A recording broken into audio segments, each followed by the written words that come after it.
तरीके से जो है ये टोयोटो का इंजन है और ये जो पाइप आपको नज़र आ रही है, इनमें से जब वो इथेनॉल मिक्स पेट्रोल इंजन तक पहुंचता है तो कहीं ना कहीं ये पाइप फूल जाती है, जिसके चलते कहीं ना कहीं कहे कि जो इसका चालक है वो परेशान होकर मैकेनिक के पास ये गाड़ी लेकर पहुंचता है। हालांकि जो है सरकार ने इसको क्लीन चिट दे दी है, सरकार का स्टैंड क्लियर है कि इथेनॉल में 20% मिलावट पेट्रोल में किसी भी वाहन को कोई परेशानी नहीं दे रही है। मगर अगर इनकी गाड़ियों के डॉक्टर्स से अगर इनकी जानकारी ले तो इनका ये कहना है, जो इनके मैकेनिक है, कि आने वाले समय में अगर इथेनॉल मिक्स करना पेट्रोल में बंद नहीं किया गया तो बढ़िया खामियाजा जो है आमजन को उठाना पड़ सकता है। कैमरा पर्सन मनोज शर्मा के साथ मैं प्रशांत यादव, इंडिया न्यूज, जयपुर। और चलिए आगे बढ़ते हुए अब चलते हैं इंदौर और जानते हैं मैकेनिकल इंजीनियर अजय कुमार पटेल और हेमंत कुमार पटेल का क्या कुछ कहना है।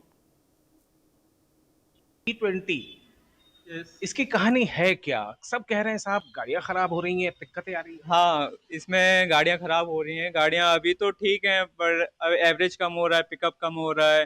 फिलहाल तो ठीक है सब कुछ, बाकी आगे जाके गाड़ियां पूरी चेंज करनी पड़ेंगी अपन को। एक साल, मतलब मुश्किल से मुश्किल एक साल चलेगी गाड़ी, फिर दूसरे साल नई गाड़ी लेनी यानी पड़ेगी। जो E20 कंप्लायंट जो गाड़ियां हैं, हाँ, उनमें दिक्कत कम आ रही है। जो पुरानी गाड़ियां उनमें ज्यादा दिक्कत उनमें आ ज्यादा आ रही है। कौन से पार्ट्स में आप मुझे दिखा सकते हैं? कहाँ हाँ, problem बिल्कुल आ दिखा सकता हूँ। जैसे कि अपना फ्यूल, जितना फ्यूल सिस्टम है उसमें प्रॉब्लम आएगी। रही है?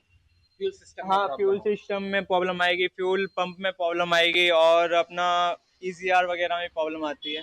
उसमें भी प्रॉब्लम आती है। Yes yes. अच्छा, एवरेज को लेके हम बड़े सतर्क रहते हैं, लेकिन एवरेज में क्या प्रॉब्लम आ रही है? जैसे पहले जो गाड़ियाँ 25-30 का एवरेज देती थी, 12-15, अभी वो बहुत कम एवरेज हो गया। 18 का एवरेज, 17, 16, 14 ऐसा एवरेज दे रही है यानी गाड़ी। हम एवरेज में ये पकड़े तो 4-5 किलोमीटर का डिफरेंस पड़ रहा है या उससे ज्यादा?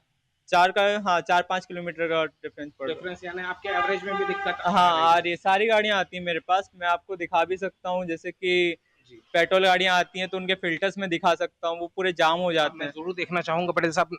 अगर जी, मैं एक सेकंड का इसमें रोक ले लेता हूँ और मैं शुरू कर रहा हूँ। एक सेकंड। दिक्कतें क्या आती है? फ्यूल पंप इस वक्त सामने खोल दिया गया है। क्या दिक्कत आती है पटेल जो फ्यूल पंप में एक दिक्कत ये आती है कि इसके अंदर होती है रबर्स जी। और इसके अंदर मोटर्स होती है, जिसके कंपाउंड जब मॉइस्चर बनता है इथेनॉल में, तो इसके अंदर क्या होता है कि जो मॉइस्चर है ना, वो इथेनॉल को अलग कर देता है। जब गाड़ी चलती है तो चलने के बाद क्या होता है कि जो अपनी मोटर है ना, वो धीरे धीरे प्रॉब्लम्स में, जैसे कि जंग आना, डस्ट पार्टिकल बनाना, ये सब चीज़ प्रॉब्लम्स होती है। तो इसकी वजह से क्या है कि इसके अंदर प्रॉब्लम्स आने लगती है। इसके जो रबर्स पार्ट है ना, वो डिसमेंटल होने लगते हैं।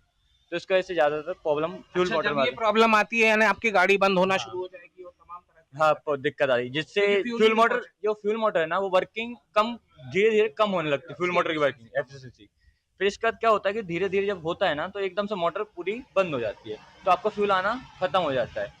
तो फ्यूल आना खत्म होता है तो आपकी गाड़ी स्टार्ट नहीं होगी, सबसे बंद हो जाएगी। और इसके बाद क्या होता है, पाइप्स हैं इसके, जैसे कि गाड़ियों में दो तरह के पाइप है। एक आता है प्लास्टिक पाइप और एक आता है अपना गाड़ी में रबड़ पाइप भी आता है, और अपना लोहे का भी पाइप आता है। तो लोहे के पाइप में जंग पार्टिकल बनने लगते हैं। जंग पार्टिकल जो आता है उसके अंदर फिर डस्ट बनने लगती है जंग की, तो वो जाके इंजेक्टर में चोकिंग का प्रॉब्लम करते हैं, वो चीज़ है। अब मैं आपसे एक आखिरी सवाल पूछूंगा कि E20 पेट्रोल किसके लिए सही और किसके लिए कहीं ना कहीं खतरा पैदा कर रहा है?